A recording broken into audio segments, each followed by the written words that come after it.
Olá pessoal, meu nome é Haroldo, sou professor de Química e aqui a gente vai abordar alguns temas importantes para essa prova da UERJ, nesse projeto UERJ, e eu escolhi abordar esses temas então em 4 questões, ok? Que ao mesmo tempo a gente revisa esses conteúdos importantes e também resolve questões, tudo bem?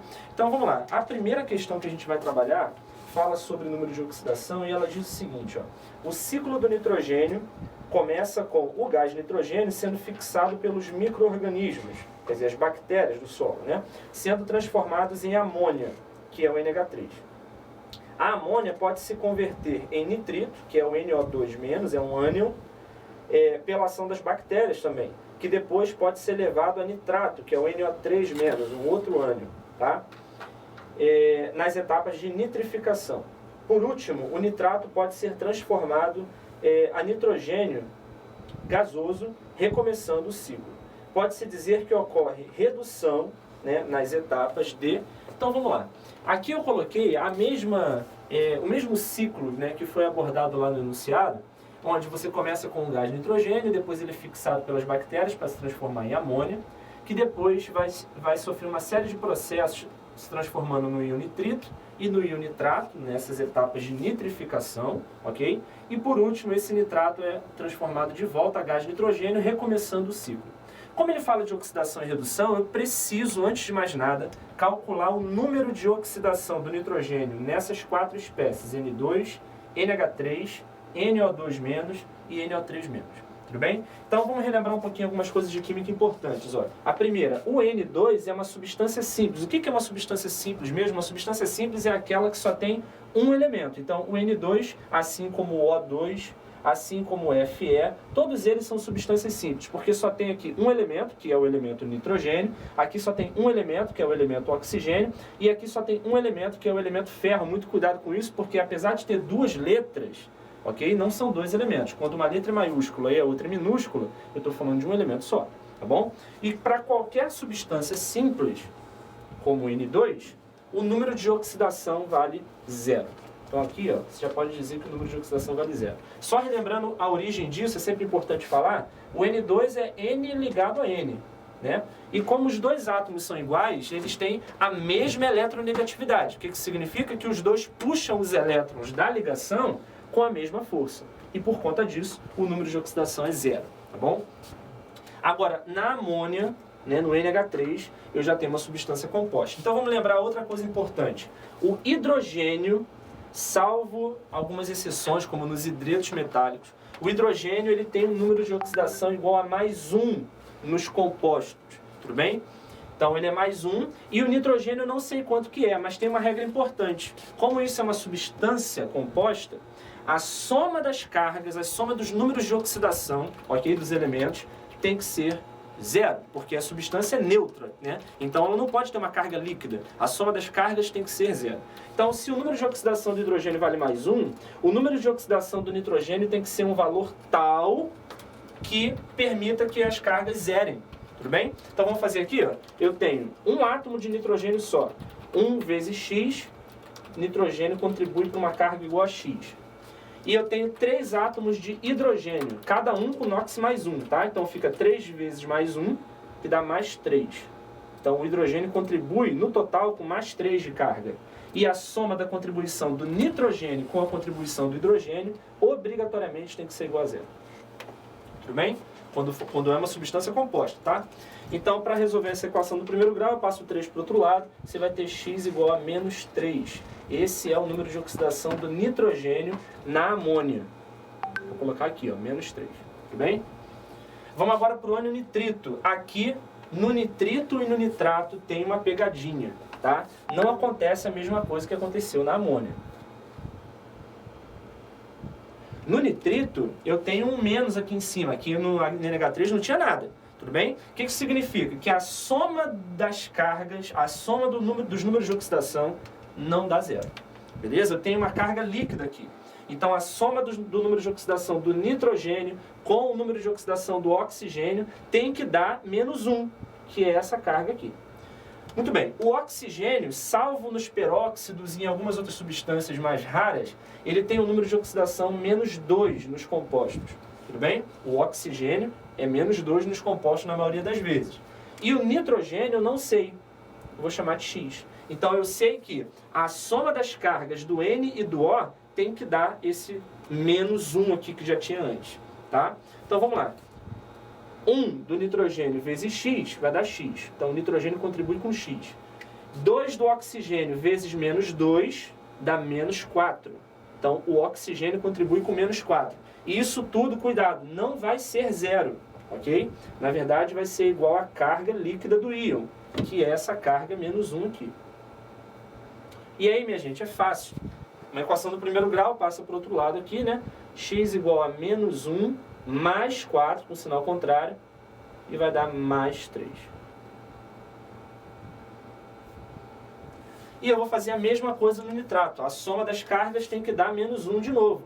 Tá? Então vai ficar aqui, ó, X, o oxigênio aqui é menos 2, né, na maioria das vezes, nos compostos. Então você vai ter, ó, 1 vezes X vai dar X, 3 vezes menos 2 vai dar menos 6, né? E a soma dessas contribuições tem que dar menos 1, tá aqui.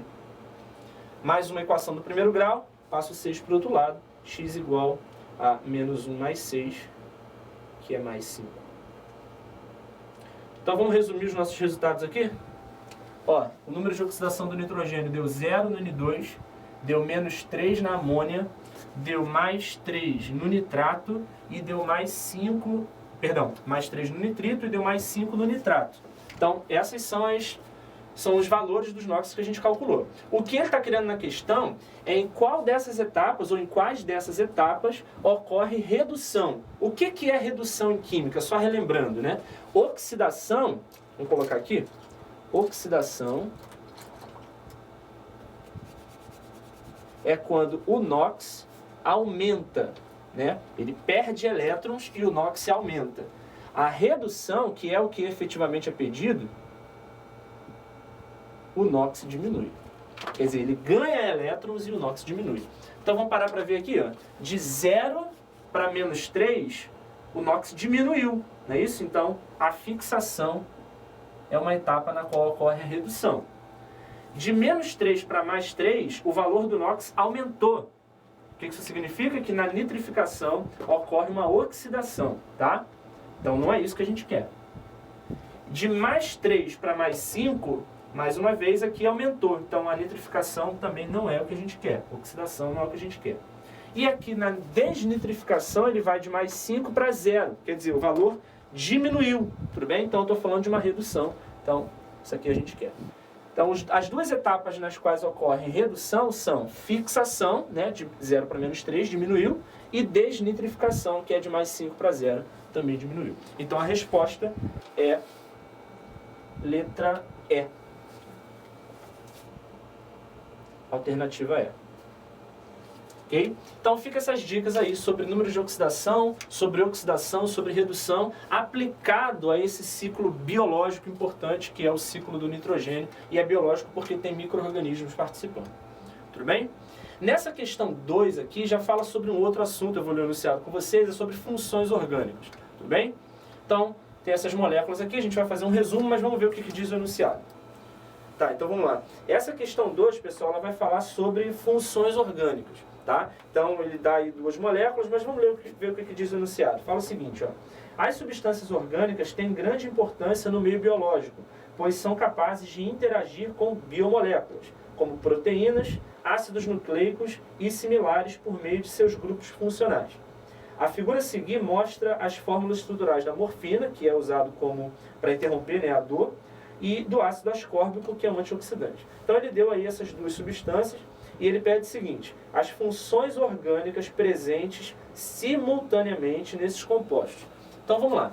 Aqui eu vou relembrar com vocês algumas das principais, obviamente que tem outras, tá? Mas as principais funções orgânicas. Quando eu tenho o grupo OH, só lembrando que esse OH em química significa hidroxila. Esse grupo é chamado de hidroxila. Então, quando eu tenho uma hidroxila presa num carbono que só faz ligação simples, essa função como um todo é chamada de álcool. Ok? Então, hidroxila presa no carbono que só faz ligação simples, álcool. Hidroxila presa no carbono que faz dupla é um enol. Ok? Hidroxila preso no carbono, que é um carbono de anel aromático, um carbono de um benzeno, eu estou falando de um fenol. Uma coisa interessante é que essas três funções pertencem à mesma família, entre aspas. Ou seja, são funções hidroxiladas. Tudo bem? Então eu tenho hidroxila, hidroxila, hidroxila. Aqui é legal de mostrar a diferença entre grupo funcional e função orgânica, tá? O grupo hidroxila é o grupo OH. E ele está presente aqui, aqui e aqui. Beleza? Agora, a função orgânica depende de com quem esse grupo funcional está ligado. Se você tiver a hidroxila conectada no carbono que só faz simples, é a função álcool. Hidroxila no carbono de dupla é enol, hidroxila no carbono de benzeno é fenol. Então, grupo funcional é uma coisa e função orgânica é outra. O mesmo grupo funcional pode estar presente em várias funções orgânicas, como é o caso da hidroxila aqui. Tudo bem? Aqui eu tenho o oxigênio no meio de dois carbonos, ou seja, o oxigênio está atuando como heteroátomo, né, de intruso no meio da cadeia. Então essa é uma função que a gente chama de função éter. É daí que vem o nome éter, né, heteroátomo, tá? Aqui eu tenho esse grupo que é novo, não apareceu até agora, tá? Ó, C-dupla-O. Esse C-dupla-O a gente chama em química orgânica de carbonila. Então se você tiver a carbonila ligada a hidrogênio, essa função é um aldeído. Ok? E aqui de novo aparece a carbonila, C-dupla-O. Então, só que aqui ela não está ligada ao hidrogênio, é C-dupla-O no meio de dois carbonos, percebe? Então, C-dupla-O no meio de dois carbonos, eu estou falando de uma cetona. Então, mais uma vez aqui, ó, aldeído de cetona é um bom exemplo de você entender a diferença entre grupo funcional e função orgânica. Eu tenho o mesmo grupo funcional, carbonila e carbonila, só que em duas funções orgânicas diferentes, né? A carbonila ligada a hidrogênio é aldeído e a carbonila ligada no meio da cadeia cetona. Aqui tem uma maneira de você gravar bem legal, que é o seguinte: esse C-dupla-O aparece sempre no final da cadeia, né? Por isso que tem esse hidrogênio aqui marcando o fim da cadeia. Então, sempre que o oxigênio, que o C-dupla-O aparecer no fim da cadeia, é aldeído, como a letra O de aldeído, tá vendo? Oxigênio no final da cadeia, aldeído. E aqui eu tenho o oxigênio do C-dupla-O no meio da cadeia. Então, letra O aqui de cetona no meio da palavra também, para você lembrar, tá? Ok. Essas três funções orgânicas aqui são funções que têm dois oxigênios, né? Eu tenho C-dupla-O, OH. Percebam que esse grupo funcional é uma coisa só, mas ele é uma junção de dois, né? O C-dupla-O é a carbonila, que nós estávamos falando aqui agora há pouco, e o OH é a hidroxila, que é aquele primeirão lá, ó. Tá? Então eu tenho carbonila ligada a hidroxila, C-dupla-O, OH. Isso é uma carboxila. Esse grupo funcional é chamado de carboxila. E essa função orgânica é o ácido carboxílico.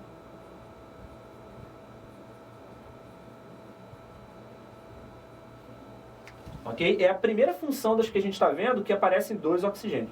E agora, veja só, do ácido carboxílico nós podemos dar origem a outras duas funções. Então, se eu tiro esse hidrogênio e substituo por carbono, então, C-dupla-O, OC, como é o caso aqui, ó, eu deixo de ter a carboxila. Esse C-dupla-OH é a carboxila. Mas quando eu tenho C-dupla-O apenas, só esse grupinho aqui sem o hidrogênio, tá vendo? Esse é o carboxilato, tá bom? E aqui, C-dupla-O-OC vai dar origem à função éster. Cuidado para você não confundir éter com éster. Tudo bem? O éster tem dois oxigênios, tá?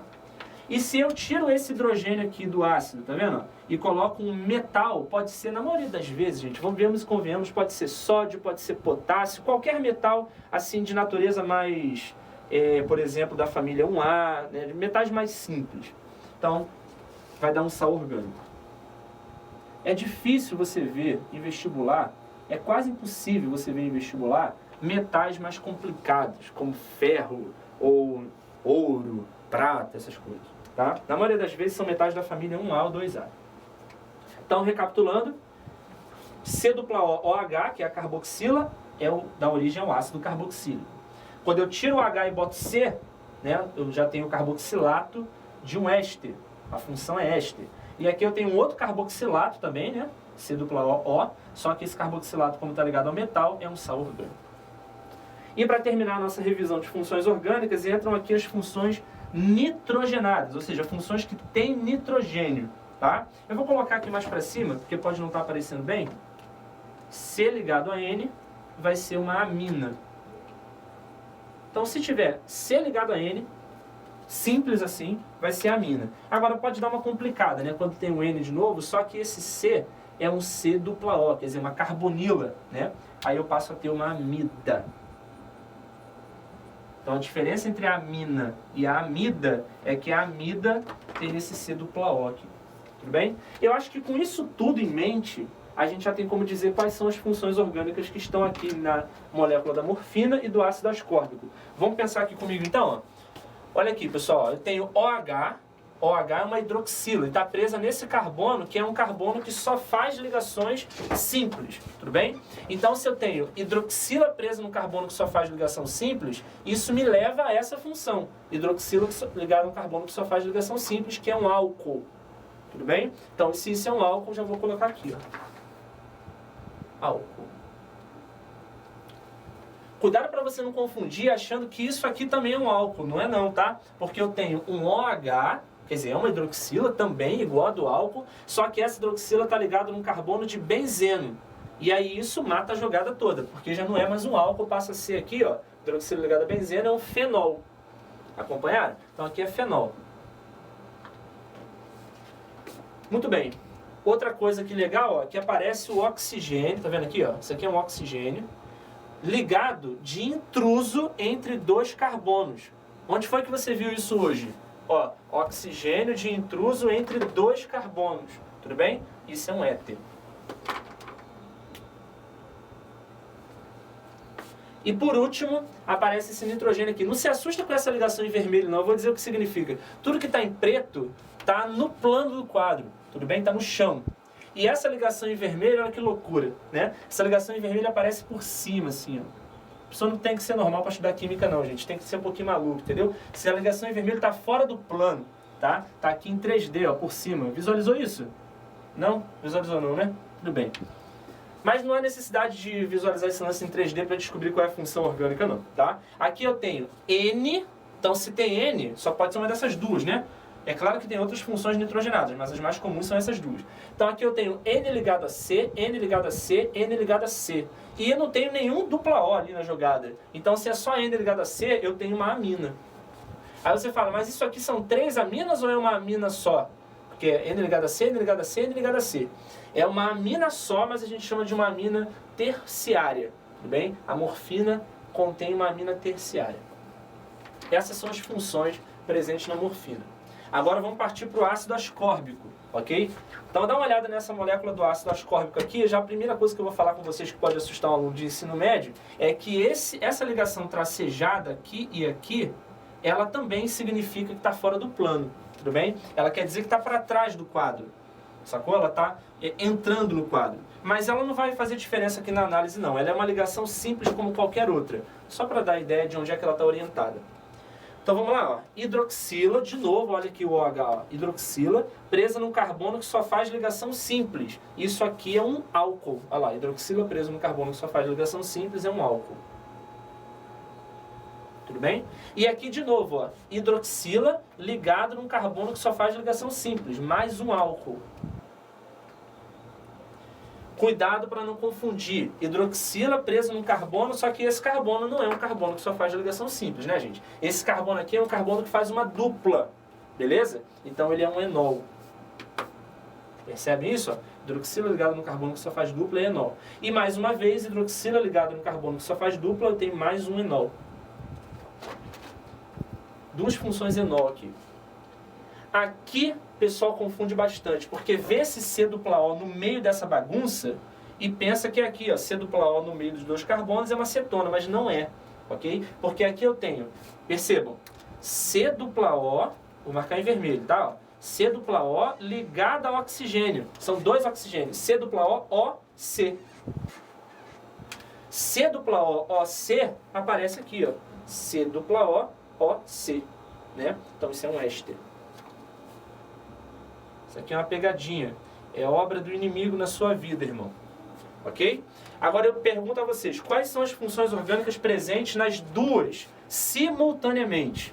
Bom, eu estou vendo álcool, vou marcar em vermelho, tá? Ó, álcool aqui e aqui. A amina eu só vejo na morfina, não vejo no ácido ascórbico.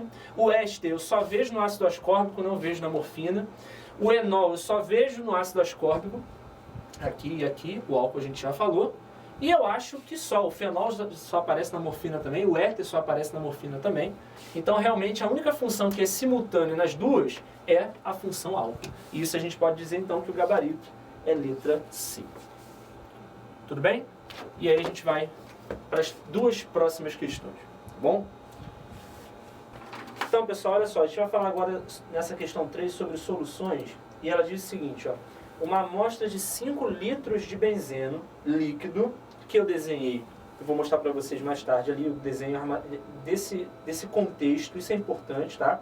Desenhar. Armazenado em um galpão com 1.500 metros cúbicos, contendo ar atmosférico, evaporou completamente. Todo o vapor permaneceu no interior do galpão. Técnicos realizaram a inspeção no local, obedecendo às normas de segurança que indicam um tempo mínimo de contato com os vapores tóxicos do benzeno. Observe a tabela. Então veja só que na tabela, quanto maior a concentração de benzeno, né, por exemplo, 4 mg por litro, menor é o tempo de permanência, obviamente. E conforme essa concentração de benzeno vai diminuindo, né, os técnicos podem ficar mais tempo ali dentro do ambiente. Considerando as normas de segurança e que a densidade do benzeno é 0,9 gramas vezes mililitro menos 1, o tempo máximo em horas que os técnicos podem permanecer no interior do galpão corresponde a... Então vamos lá, acompanhe aqui comigo agora. Esse desenho que eu fiz aqui no quadro é o desenho que representa, né, o contexto lá do enunciado. Então você tem 5 litros de benzeno líquido dentro de um frasco e esses 5 litros vão evaporar. O benzeno é uma substância que evapora facilmente. Então você vai ter evaporação aqui, essa quantidade aqui vai diminuir, né? E tudo isso vai para o interior do galpão, beleza? Então a primeira coisa que eu vou fazer é o seguinte, como ele quer o tempo de permanência, e o tempo de permanência tem a ver com a concentração, né? Eu vou calcular qual é a massa de benzeno que estava aqui antes de evaporar. Como é que eu faço isso? Densidade é igual a massa sobre volume.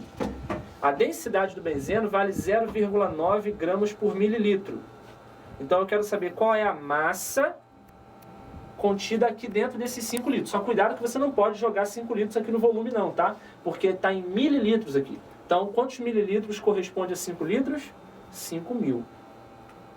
Ok? E aí agora, se esse 5.000 está dividindo, eu vou jogar ele para cá multiplicando. Você vai ter que a massa é 0,9 vezes 5.000, que são 4.500. 4.500 gramas de benzeno, ok? Essa é a massa que vai evaporar. A massa de benzeno que vai evaporar, ok? Uma coisa interessante é que se esse líquido fosse a água, os 5 litros daria 5.000 gramas. Mas como é o benzeno, 5 litros dá um pouco menos, né? Porque a densidade é menor do que 1, ok? Muito bem, agora a gente vai calcular a concentração. O que é a concentração comum de uma solução, pessoal? A concentração de uma solução é a massa de soluto dividido pelo volume total da solução. E essa massa de soluto é a quantidade de benzeno. São esses 4.500 gramas que vão ocupar aqui, né, o espaço gasoso ali no interior do balcão. Então você vai ter 4.500 gramas, ok? Só que um detalhe, no enunciado a concentração aparece em miligrama. Então eu vou, ao invés de usar 4.500 gramas, eu vou usar 4.500 vezes 10 ao cubo miligramas, né? Então essa transformação vem do fato de 1 grama ser igual a 1.000, né? 10 ao cubo miligramas. Então 4.500 gramas eu tenho que multiplicar por 10 ao cubo. Dividido pelo volume da solução. O volume da solução, que na verdade é uma amostra gasosa, é o volume de ar no galpão, que são esses 1.500 metros cúbicos. Uma outra transformação que eu vou fazer é que ao invés de 1.500, eu vou usar 1.500 vezes 10 ao cubo litro. De onde veio isso aqui? É porque 1 metro cúbico corresponde a 1.000 litros. 10 ao cubo litro. Então, 1.500 metros cúbicos, tem que multiplicar por 10 ao cubo para passar para litro. Aí eu vou ter miligrama por litro. Ok? O que eu vou fazer então? Eu vou eliminar esse 10 ao cubo. Eu vou eliminar também esses 2 zeros aqui. E a única coisa que vai sobrar vai ser 45 dividido por 15. 45 dividido por 15 dá 3 miligramas por litro. Se você sabe a concentração de benzeno no interior do galpão, você sabe o tempo de permanência que os técnicos devem ficar. De acordo com a tabela, a gente viu que corresponde a 4 horas. Essa concentração corresponde a 4 horas de permanência no interior do galpão. A resposta é letra B de bola. Tudo bem? Eu usei as fórmulas aqui para fazer referência aos conteúdos de química, mas você pode fazer isso tudo por regra de 3 também. Tudo bem? Vamos agora para a questão 4, tá? Ele vai dar uma lida no enunciado da questão 4, que já fala sobre pH. Tudo bem? Vou procurar aqui também. Então, o enunciado da questão 4 diz o seguinte: a acidez das frutas cítricas, como por exemplo limão, a laranja, coisa do tipo, é determinada pela concentração de íons hidrogênio, que é o H+. Uma amostra da polpa de laranja apresenta pH 2,3. Vamos lembrar um pouquinho que o pH 2,3 é ácido, tá? Considerando que o log de 2 é 0,3, a concentração de hidrogênio nessa amostra em mol por litro equivale a... Então vamos lá, dá uma acompanhada aqui no quadro comigo, ó. Eu peguei, esse desenho aqui representa a amostra da polpa de laranja, tudo bem? Esse copinho com líquido aqui é um líquido com pH 2,3, é o suco da laranja, tá bom? Então, o pH 2,3 significa que ele é ácido. Só relembrando que eu posso ver a acidez pela escala de pH ou pela escala de pOH. O que diz a escala de pH? É uma escala que varia de menos infinito a mais infinito, mas no meio biológico varia de 0 até 14. E o ponto médio desse segmento é 7. Então, eu tenho aqui o meio neutro, quando o pH é 7. O meio ácido, quando o pH é pequeno, entre 0 e 7, e o meio básico ou alcalino, quando o pH está entre 7 e 14. E o pOH também é uma grandeza que varia de menos infinito a mais infinito, mas os meios biológicos é de 0 até 14 também. Ponto médio 7 indica que o meio é neutro, igualzinho o pH, né? Meio neutro. Agora aqui as coisas se invertem, ok? Quando o pOH é pequeno, o meio é básico ou alcalino. E quando o pOH é grande, o meio é ácido. Então você pode ver a característica do meio tanto pelo pH como pelo pOH. Só que o pH é mais famoso, ok? Se você quiser descobrir o pOH, é só você ver essa relação. Ó. Se você sabe que o pH vale 2,3, como é o caso do enunciado, o pOH tem que ser um valor de maneira que somado com 2,3 dê 14, porque a soma pH mais pOH dá 14. Então isso vai dar 11,7 nesse caso. Vamos confirmar então? Ó. Na escala de pH, o 2,3 está aqui mais ou menos, então ele é ácido. Na escala de pOH, o 11,7 está aqui, então ele é ácido. Então você chega na mesma conclusão, tanto vendo o pH como o pOH. Tudo bem? Tanto faz. E como que eu calculo esse pH e esse pOH? O pH é o menos logaritmo na base 10 da concentração de hidrogênio. E o pOH é o menos logaritmo na base 10 da concentração de hidroxilo. Tudo bem? Então, o que ele está querendo no enunciado é a concentração de hidrogênio. Isso aqui que ele quer, ó. E ele te deu isso aqui, o pH. Então, vamos fazer isso. Ó, vou substituir aqui, tá? Vou separar aqui bonitinho. O pH vale 2,3. Então, menos log da concentração de H+,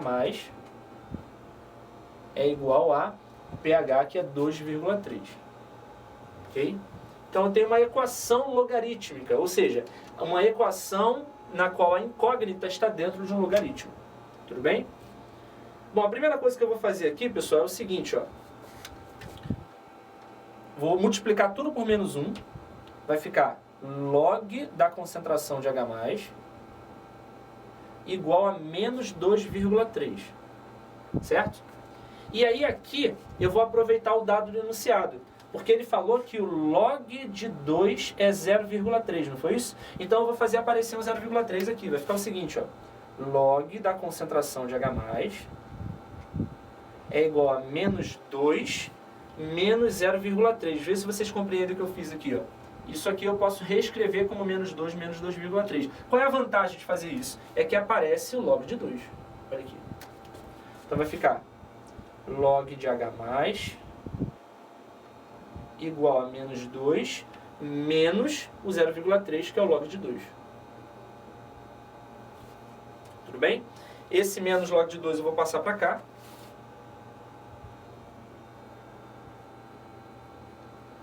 Mais log de 2. Ok? A soma dos logaritmos eu posso juntar no logaritmo de um produto. Então você vai ter o log, e aí nesse produto vai ficar 2 vezes a concentração de H+. Né? Porque fica 2 vezes a concentração de H+. Tudo isso é igual a menos 2. E aqui, pessoal, vai entrar a propriedade mais básica dos logaritmos. A na base B igual a C. Lembrando, ó, B elevado a C igual a A. Isso é o que significa, né? A definição de logaritmo é essa daqui. Então eu posso aplicar essa definição aqui. Ó. A base é 10. Então é 10 elevado a menos 2 igual a essa coisa entre parênteses aqui. Então vai ficar 2 vezes a concentração de H+, igual a 10 a menos 2. A concentração de H+, que é o que eu quero no enunciado, né? É 10 a menos 2, lembrando que 10 a menos 2 é 0,01, não é isso? E o 2 que veio dividindo. Essa conta vai dar 0,005 mol por litro. Pelo que eu estou vendo, a resposta é letra C.